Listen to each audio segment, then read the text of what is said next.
Le flash d'information locale, présenté par Laura Sahin.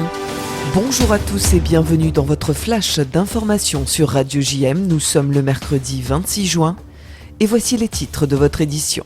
À 4 jours du scrutin des élections législatives anticipées, le Rassemblement national est toujours en tête des intentions de vote avec 36% selon un sondage IFOP fiducial. Il devance le nouveau Front populaire à 28,5% et le camp présidentiel à 21%. Après 5 jours de mouvement social, la société Laser Propreté et ses salariés ont trouvé un accord pour la reprise partielle du travail. Les stations de métro et la gare Saint-Charles ont commencé à être nettoyées hier matin suite au versement des salaires et des primes demandées par les agents de propreté.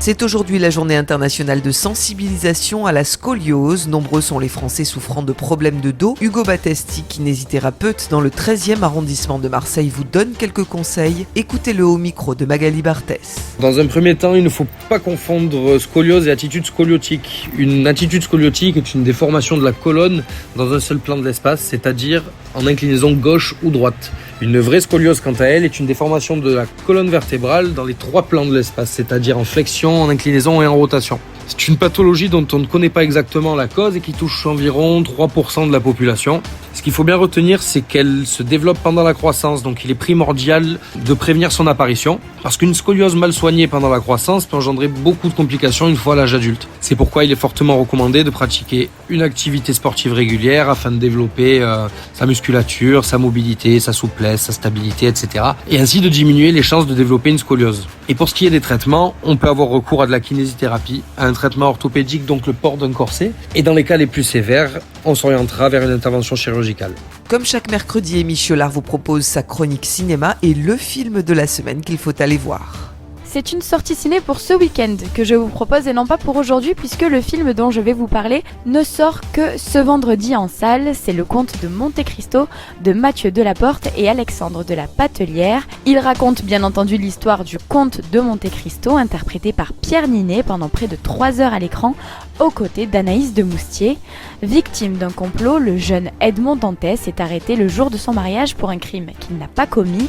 Après 14 ans de détention au Château d'If, il parvient à s'évader. Devenu immensément riche, il revient sous l'identité du comte de Monte Cristo pour se venger des 3 hommes qui l'ont trahi. Nous prendrons tout le temps qu'il faut pour être prêts. Prêt à faire quoi? À se venger. Chérie, je te présente enfin le comte de Monte Cristo. Albert, que sais-tu de cet homme? Je me méfie de tout le monde en général et les étrangers en particulier. En football, match nul 1 partout entre la France et la Pologne. Analyse d'après-match avec notre journaliste sportif Jordan Toiti. Nouveau match nul pour les Bleus de Didier Deschamps. Après de nombreuses occasions en première période côté français, le verrou finit par sauter sur un penalty de Kylian Mbappé, avantage de courte durée puisque les Polonais obtiendront également un penalty, arrêté du premier coup par le Milanais Mike Maignan, mais finalement retiré et transformé par l'attaquant star polonais Robert Lewandowski. Score final 1 partout, la réaction du sélectionneur satisfait de la qualification au micro de Saber Desfarges.